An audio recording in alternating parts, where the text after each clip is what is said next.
I get a message from one of my exes talking about some sexing, for old times. And I ain't gonna lie, it had me on a high, like when I go back and read some of my old lines.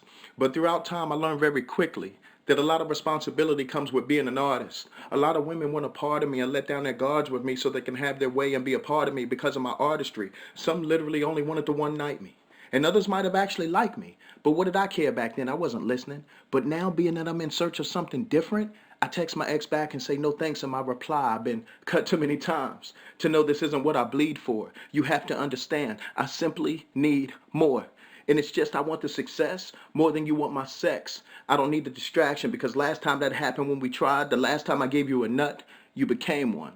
Personified. So it no longer interests me for you to only be concerned about your happiness from what my inches bring. Meaning, if lifting up your dress is offering your best, then I feel bad for you. But I can't really be mad at you for the way you've been raised, thinking as long as your shirt or skirt is raised, you'll receive praise from a man who isn't worth the bare skin or the arrogance. You come at me dressed in desperation, singing songs of I'm unsure of myself, because if you had more confidence, you'd realize an outfit of class covering that tush gets more claps, salivating, and looks, because as it pertains to females, we males also love using our imagination. But I guess somewhere that got lost in translation. See, there's a fine line between righteousness and ratchetness. But I'm not the tool or boo-boo the fool for you to use for your practicing. So again, I say, if showing off your best asset involves clothes off with you being butt naked on the mattress, then I'm sorry for only labeling you average. Last thing I need is someone with dehydrated esteem and welfare looking for me to be their thirst for attention and healthcare.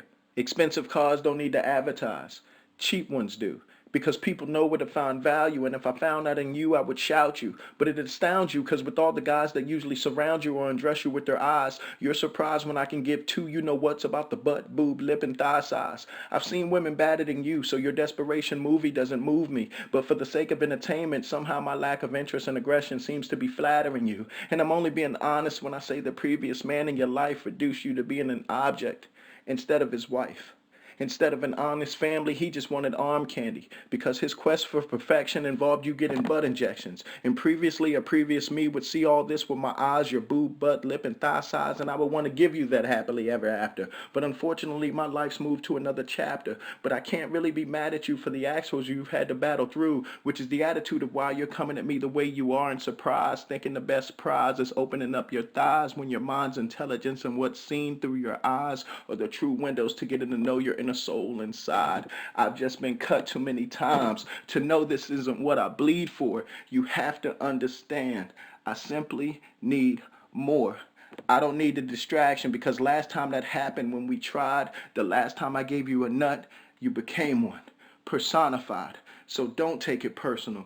Do what works for you. It's just I want the success more than you want my sex.